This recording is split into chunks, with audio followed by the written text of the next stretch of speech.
Vue de là-haut, la planète semble étrangement calme.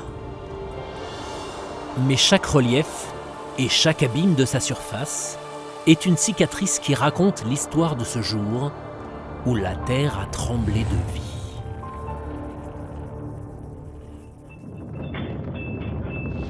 Le monde entier est parcouru de séismes. Ils ont été enregistrés sur les 7 continents, mais la plupart surviennent dans 3 régions. La dorsale médio-atlantique, une ligne sous-marine qui traverse l'océan Atlantique, la ceinture alpine qui s'étend de la Méditerranée à l'Asie du Sud-Est, et la ceinture de feu du Pacifique qui longe les bords de l'océan Pacifique et concentre 80% de l'activité sismique. L'origine du nombre de séismes qui touchent ces régions se cache sous la surface. Les séismes sont provoqués par la pression qui résulte de contraintes extrêmes dans la croûte terrestre. Ces contraintes peuvent être d'origine volcanique et même d'origine humaine dans certaines zones. Cependant, la plupart des contraintes générant des séismes proviennent des plaques tectoniques. Ces plaques se déplacent en permanence. Elles s'éloignent, s'entrechoquent, se frottent ou se chevauchent.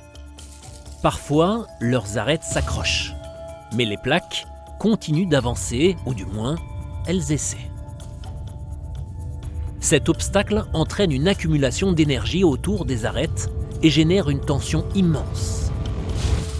Tout à coup, les arêtes cèdent et les plaques dérapent.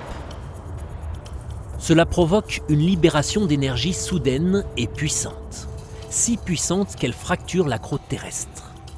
Cette fracture et ces ondes de choc à travers le sol déclenchent d'intenses vibrations, les séismes. Les régions les plus sensibles au séisme sont également celles où les plaques les plus actives se rencontrent. Comme toute activité sismique, les séismes sont enregistrés par des sismographes. Lorsque la Terre tremble, ces sismographes oscillent et dessinent une ligne dentelée qui reflète ce mouvement.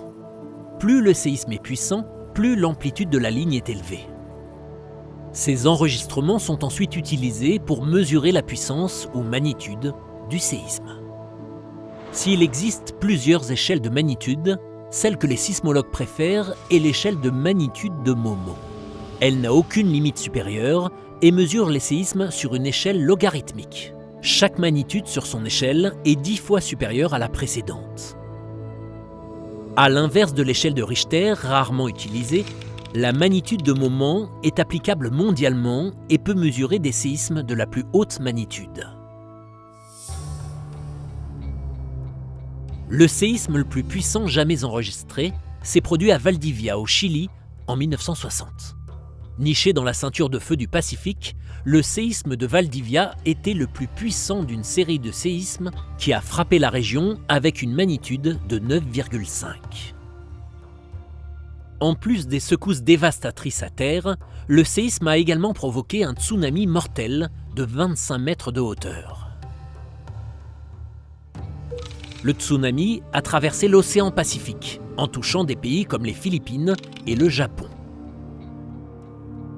Les sismographes montrent même que les ondes de choc du séisme de Valdivia ont secoué la planète pendant plusieurs jours. Certaines régions sensibles au séisme se sont adaptées pour protéger leur communauté. Les ponts et les immeubles sont conçus pour osciller au lieu de céder lors d'un séisme.